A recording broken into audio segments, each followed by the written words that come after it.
Bonjour à tous. Je souhaite donc la bienvenue à tous les jeunes venus des 13 régions qui sont dans la salle et ceux qui n'ont pas pu avoir accès à la salle. À tous les jeunes venus d'Afrique pour accompagner la jeunesse burkinabé, soyez les bienvenus au pays des hommes intègres. J'irai rendre un hommage vibrant à nos vaillantes forces de défense et de sécurité et nos vaillants VDP qui se battent jour et nuit pour que le Burkina Faso soit et tienne debout. Je souhaite que nous prenions une minute pour prier pour ceux qui sont sur le terrain et aussi pour le repos des âmes de ceux qui sont tombés pour notre patrie.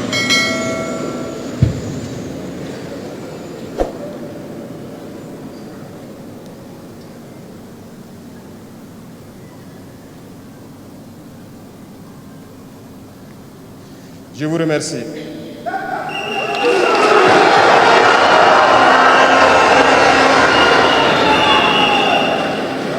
Rendons grâce à Dieu qui a permis que nous nous retrouvions ici aujourd'hui à l'occasion donc de la célébration de la Journée internationale de la jeunesse en bonne santé. Je le dis très souvent parce que l'être humain oublie souvent Dieu lorsqu'il n'a pas de problème, lorsqu'il est dans le bonheur. Mais quand viennent les soucis, c'est là qu'on se rappelle de Dieu. Rendez grâce tous les jours pour le souffle de vie et pour la santé. Jeunesse. Jeunesse du Burkina, jeunesse d'Afrique. La jeunesse, cette phase de la vie où l'on a assez de force, assez d'énergie, comme le paraphrasait donc le slammer qui vient de passer. La jeunesse, c'est l'époque où on n'a pas assez de temps. Nous devons profiter du temps qui nous est donné, utiliser l'énergie nécessaire pour atteindre nos objectifs, pour changer le monde, changer notre monde, changer le monde des autres, positivement.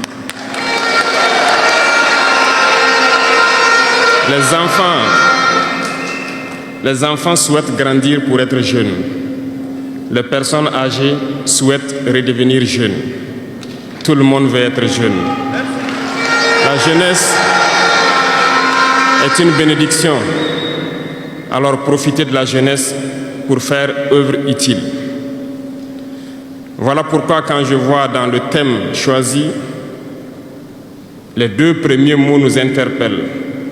Intégration, sécurité. L'Afrique fait face à de nombreux défis.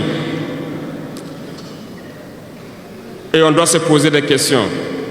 La jeunesse est-elle un atout ou un handicap pour le développement des nations? La réponse est simple et sans équivoque. Et vous la savez. Les pays développés ont pour la plupart une population vieillissante. Et actuellement, beaucoup de pays ont lancé des programmes pour rajeunir leur population.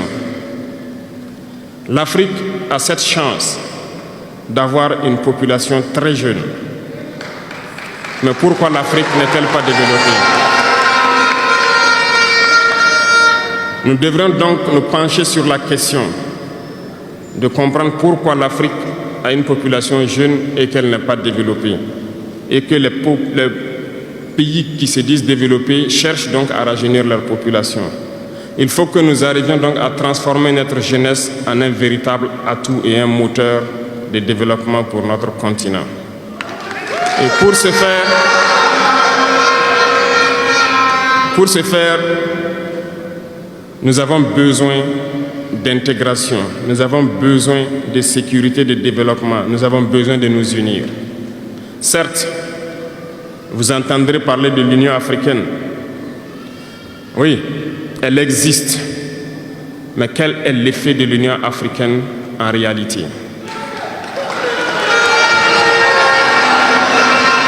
Nous ne pourrons pas parler d'intégration dans le thème et de ne pas parler de l'Union africaine. Parce que c'est cette organisation qui devrait nous unir, créer l'intégration réelle.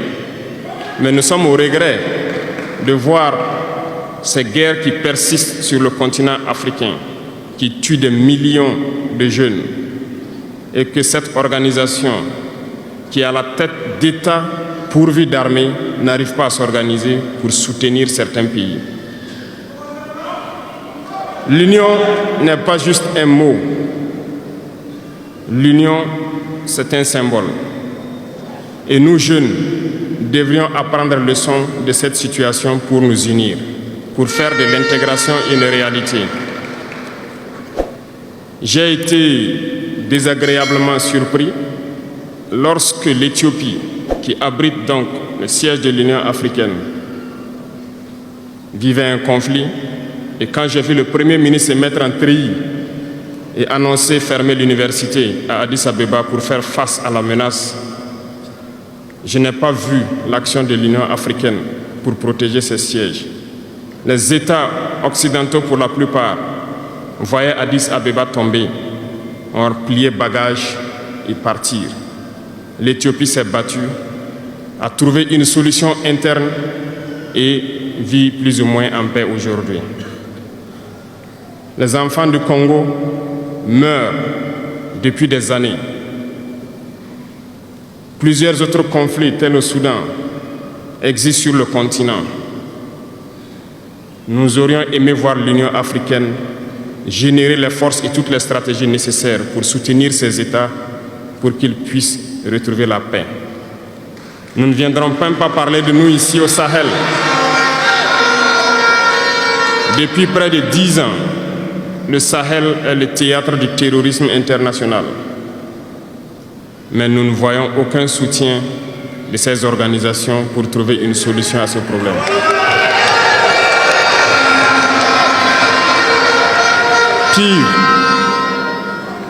Pire, il y a quelques jours de cela, un pays étranger à l'Afrique a annoncé ouvertement avoir soutenu et participé à une attaque lâche, terroriste et barbare contre des forces de notre confédération à Tinzaouaten.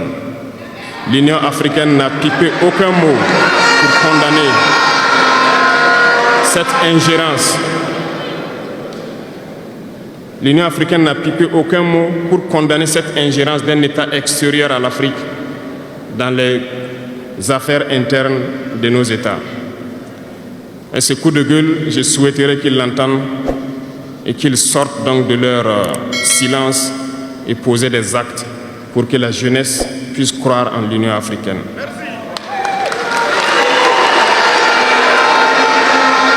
Il nous faut nous unir. Il nous faut nous unir et la seule manière de s'unir, c'est de se parler, de se comprendre et de pouvoir donc asseoir les bases de cette unité-là. Et jeunes, laissez-moi vous dire que pour s'unir, il y a 3 mots, 3 grands vices qu'il faut bannir de nos comportements et de notre vie. Je parle de la lâcheté, la traîtrise et l'incompétence.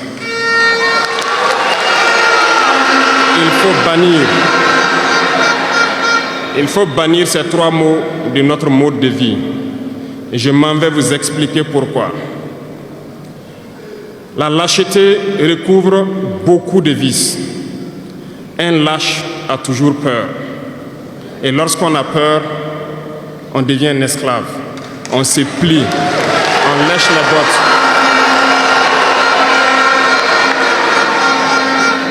Nos ancêtres n'ont pas été lâches.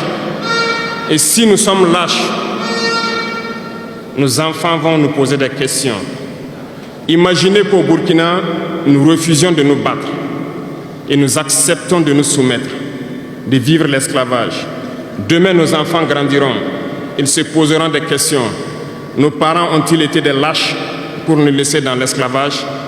Que nous soyons vivants ou morts, nous allons le ressentir. Le lâche a peur. Et les impérialistes ont compris, ils essaient de faire peur aux leaders pour que vous soyez des lâches.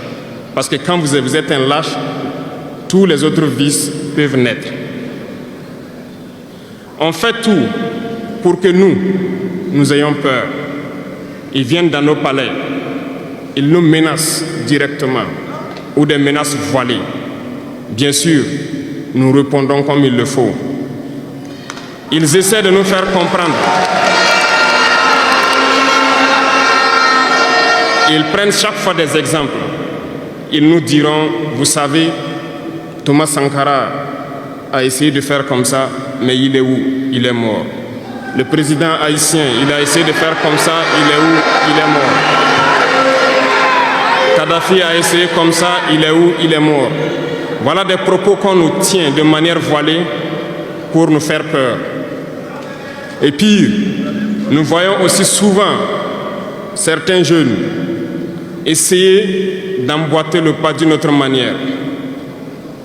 On peut les entendre dire « telle personne a régné ainsi, il est à la CPI. Telle personne a régné ainsi, il est en prison. » Tout ça pour essayer de nous faire peur, pour qu'on devienne des lâches. Mais je pense qu'ils n'ont pas compris quelque chose.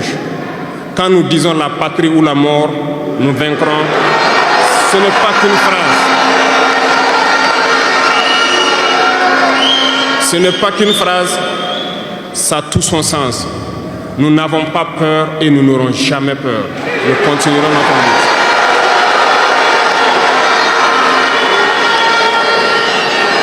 lutte. Ils ont fait peur sûrement à beaucoup de chefs d'État africains.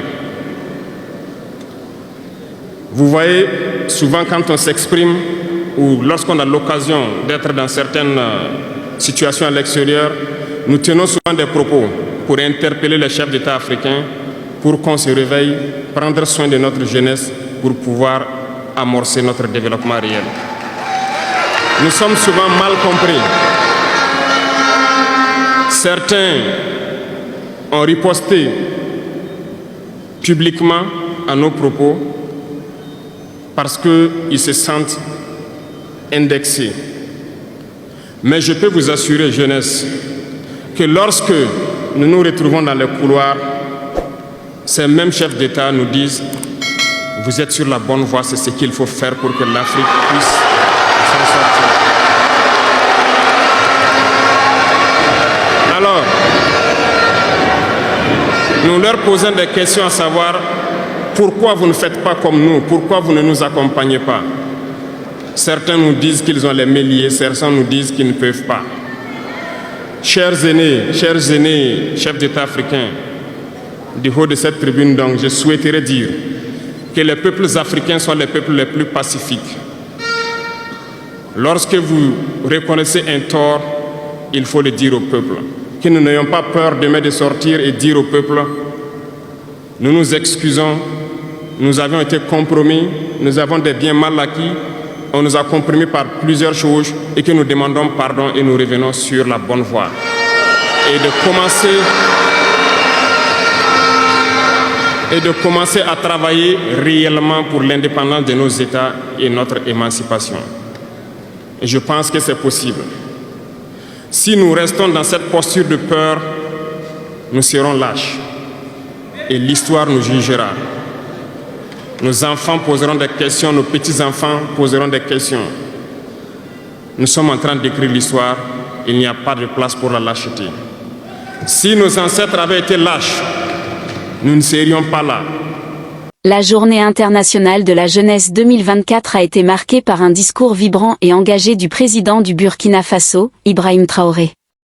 Ce message adressé à la jeunesse africaine revêt une importance particulière dans un contexte de bouleversements géopolitiques, de défis sécuritaires et d'espoir de renaissance pour le continent africain. En célébrant l'énergie et le potentiel de la jeunesse, le président a souligné les responsabilités collectives et individuelles qui s'imposent pour transformer cette force en levier de développement. Ce texte propose une analyse critique et détaillée des thématiques abordées, mettant en lumière les aspirations, les contradictions et les défis qu'elles englobent. Le président Ibrahim Traoré commence son discours par une invitation à la réflexion sur la valeur de la vie et l'importance de rendre grâce à Dieu. Cette entrée en matière, empreinte de spiritualité, témoigne de l'ancrage religieux et culturel qui guide une partie de la jeunesse africaine. Ce rappel à la reconnaissance de la vie et de la santé s'inscrit dans une tradition où les valeurs spirituelles occupent une place centrale. Toutefois, cela peut également être interprété comme une invitation à une introspection collective. Comment les jeunes Africains peuvent-ils concilier foi, responsabilité sociale et engagement dans des projets de transformation concrète? Le président qualifie la jeunesse d'époque bénie, mais aussi de période cruciale pour façonner l'avenir. Cette vision place les jeunes au cœur de la transformation sociale, mais soulève des questions sur leur capacité réelle à agir dans un contexte où les opportunités économiques, politiques et sociales restent limitées. L'Afrique, en effet, est souvent décrite comme un continent jeune, avec une population dont la majorité a moins de 30 ans. Cette jeunesse, cependant, est confrontée à des défis systémiques tels que le chômage massif, l'accès limité à une éducation de qualité et des structures politiques qui parfois marginalisent leur participation active. Pourquoi, alors que les jeunes sont majoritaires, leur influence semble-t-elle restreinte? Cette interrogation rejoint celle du président sur le paradoxe d'une Afrique jeune mais sous-développée. L'intégration africaine est un idéal ancien, porté par des figures historiques comme Kwame Nkrumah, mais reste largement inachevé. Le président Traoré met en lumière les lacunes de l'Union africaine, UA, une organisation censée incarner cet idéal. Il critique notamment son incapacité à prévenir ou résoudre les conflits qui ravagent le continent. Cette critique trouve un écho dans l'actualité, des conflits au Sahel, en République démocratique du Congo, RDC, au Soudan, et dans d'autres régions continuent de déstabiliser l'Afrique, en mettant en péril la vie de millions de personnes, souvent jeunes. La passivité relative de l'UA, que le président dénonce, soulève des questions sur les mécanismes institutionnels et les influences externes qui paralysent cette organisation. L'intégration africaine, telle que présentée dans le discours, doit être réinventée pour répondre aux aspirations des jeunes. Cela exige des institutions efficaces, mais aussi une jeunesse informée, mobilisée et prête à collaborer au-delà des frontières. Cependant, comment créer une réelle solidarité panafricaine dans un contexte où les intérêts nationaux et les influences extérieures dominent souvent les priorités politiques? Dans une partie poignante de son discours, Ibrahim Traoré exhorte la jeunesse à rejeter 3 vices, la lâcheté, la traîtrise et l'incompétence. Ces 3 comportements, selon lui, sapent les bases d'une société forte et autonome. Le président associe la lâcheté à une peur paralysante qui empêche l'action et favorise la soumission. Il évoque les pressions impérialistes qui visent à intimider les dirigeants africains et les populations, rappelant des figures comme Thomas Sankara et Patrice Lumumba. L'histoire africaine regorge d'exemples où le courage a été écrasé par des puissances extérieures, souvent avec la complicité interne. Cependant, critiquer la lâcheté ne suffit pas, il faut aussi examiner les causes structurelles qui la favorisent. La précarité économique, le manque d'éducation et l'isolement géopolitique rendent les individus et les nations vulnérables à la peur et à la manipulation. Dès lors, comment bâtir une résilience collective qui transcende ces obstacles? Le président relie la traîtrise aux mots historiques tels que la traite négrière et la colonisation, où des Africains ont collaboré avec les oppresseurs. Il en appelle à une fidélité aux valeurs panafricaines et à une vigilance contre les tentatives de division. Cette dénonciation résonne particulièrement à une époque où les ingérences étrangères continuent d'exacerber les tensions internes. Pourtant, il convient de nuancer, les accusations de traîtrise peuvent parfois être instrumentalisées pour réduire au silence des voix dissidentes. La jeunesse doit donc apprendre à distinguer les critiques constructives des actes véritablement nuisibles, tout en encourageant la transparence et la responsabilité. L'incompétence, enfin, est décrite comme un fléau qui freine le développement. Dans les administrations publiques, dans les sphères politiques et même au sein de la société civile, elle empêche les initiatives prometteuses de prospérer. Le président appelle les jeunes à chercher la connaissance et à cultiver l'excellence. Cependant, l'incompétence n'est pas uniquement une responsabilité individuelle. Elle découle aussi de systèmes éducatifs défaillants, de politiques de recrutement basées sur le favoritisme et d'une absence de culture méritocratique. Pour y remédier, il ne suffit pas de dénoncer, il faut réformer les institutions qui perpétuent ces pratiques. Le président Ibrahim Traoré met en garde contre les distractions modernes, notamment sur les réseaux sociaux, qui éloignent les jeunes de l'essentiel. Cette critique rejoint un débat plus large sur l'impact des technologies sur la société. Si les réseaux sociaux peuvent être un outil de mobilisation et d'apprentissage, ils sont aussi souvent utilisés pour promouvoir des valeurs superficielles et détourner l'attention des questions fondamentales. La jeunesse africaine, comme ailleurs, doit apprendre à naviguer dans cet espace en cultivant un esprit critique et en utilisant ces plateformes pour des objectifs constructifs. Le discours du président est parsemé de références historiques, soulignant les luttes passées pour la liberté et la dignité. Il rappelle les sacrifices de figures héroïques et insiste sur l'obligation morale de poursuivre leur combat. Cependant, se référer au passé ne suffit pas, il faut aussi projeter une vision claire pour l'avenir. Comment les jeunes Africains peuvent-ils traduire cet héritage en actions concrètes ? Quels modèles économiques, politiques et sociaux devraient-ils adopter pour bâtir un continent réellement indépendant et prospère ? Le discours du président Ibrahim Traoré est à la fois un cri de ralliement et un miroir tendu à la jeunesse africaine. Il met en lumière les défis et les responsabilités qui incombent à cette génération, tout en dénonçant les forces internes et externes qui entravent le progrès. Pour transformer cette vision en réalité, il faut une mobilisation collective, soutenue par des réformes institutionnelles, un engagement pour la justice sociale et une ouverture aux échanges d'idées. La jeunesse africaine, riche de son énergie et de son potentiel, a le pouvoir de remodeler le continent. Mais cela exige courage,